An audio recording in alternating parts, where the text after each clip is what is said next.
Okay, so we've just gone into lockdown and you have realised that it would have been a very good idea to get some seeds in, to get the equipment in, to actually start growing some stuff.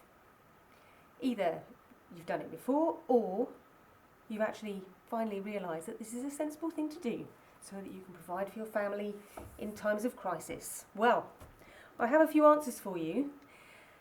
You would assume that you need lots and lots of stuff to do successful growing, but I reckon that you have got lots of things lying around your house that you could actually use. Now I'm going to show you a few things that I've managed to rootle out, excuse the pun.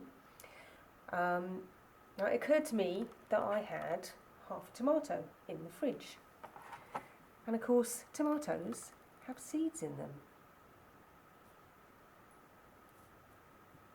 So what you can do is take the seeds out of the tomato. You won't need very many because you probably haven't got that much room. 5 seeds. It's actually quite amazing how well tomatoes do just from normal seeds. Unless it's an F1 variety, you should be okay. And even if it is, it'll probably make some kind of tomatoes. So it's a good idea to try and dry those seeds off, but I'm not going to have time to do that, so just squidge off the gungy stuff as best you can. So we've got seeds. What on earth are we going to plant them in? Okay, I have got here some recycled things that you can plant stuff in. So I'll put those seeds over there for now. Egg box. Surely you've got an egg box lying around. These are fantastic for growing things in because they're completely biodegradable. So you grow the seeds in each individual thing and then you can plant that whole thing in a bigger pot later on, and the whole thing will just rot away and become part of the soil. So obviously that's not waterproof, so you need something to put that egg box in so that it will catch the water and not go all over your windowsills. And a Chinese takeaway container is the perfect size for an egg box to fit in. And I'm sure there's lots of people who have got piles of these things in their cupboard that they can't bear to throw away, but they're not too sure what to do with. So there you go, perfect for an egg box. You can use the lid as well, doesn't have to be the individual bits. And actually these two will also fit in, that's an old meat container. Just need to make sure that you've really washed it out very well. Don't put boiling water in it because it will just disintegrate. But see, you can fit both containers in that one. So I'll maybe do that because I'd rather keep them.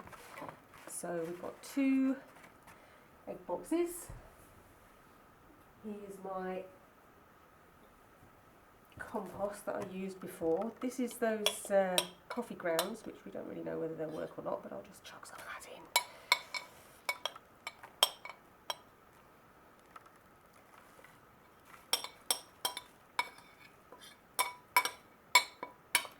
Any coffee shops out there that want to just leave some coffee grounds outside my house for me, that would be very, very helpful, because it looks like I'm going to be getting through rather a lot.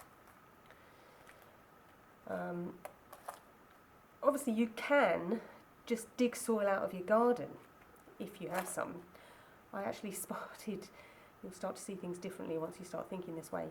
I just spotted a pile of old dry leaves in my backyard, and I thought, oh, I could probably use them, just mash them up a bit and wet them, and that would probably make decent compost too. Or you are allowed out, so long as you go on your own and you don't meet anybody while you're out there. You could probably find some old leaf mould or pine needles or something like that outside. It's surprising what you can find when you start to look. So there's our, see, that's actually starting to look quite convincing, isn't it? There's our growing medium. Here is our, no, this is going to be the issue, picking these seeds up. Okay, there's one. So we will literally put 1 seed in each container. We will try. many did I get? I only got 5. And actually, I'll show you another one. Now, if you've got dried chilies in the cupboard, or even crushed chilies, sometimes you can find them as well. This is a dried chili that I've already used half of, but you can see the seeds in there. They will grow perfectly fine. Just squidge them out. Oh, they're quite big. Squidge them out. They also might be hot, so make sure you wash your hands. There's another reminder to wash your hands. Just one seed in each container, just like that. And cover them up. I found a few millipedes in here, but I'm trying to save them because we don't want to be destroying the biodiversity to grow our own vegetables, do we? Now, these will grow on in there. We're on a 3-week lockdown at the moment, so they will be up by then, but they probably won't need to be in a bigger pot by then. So there will come a point where you can go out and find some bigger pots. You might even have some stuff lying around that you'll be thinking, putting your brain in overdrive, thinking of alternative uses for things. So there we go, that's tomatoes and chilies planted from absolutely nothing, just rubbish that you had lying around. And again, as I said before, we are always meant to label when we've planted.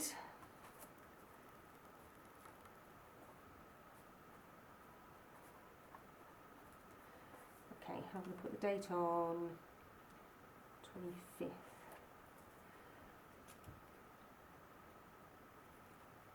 There we are.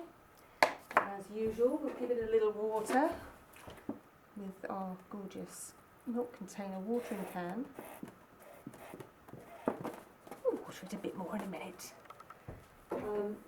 Good idea to actually have this underneath something to keep the heat in, because tomatoes do need a bit of heat to germinate. And but there's plenty of heat in the sun today, so I'll maybe just leave that there. Give it a few days and those seeds should be up. How cool is that?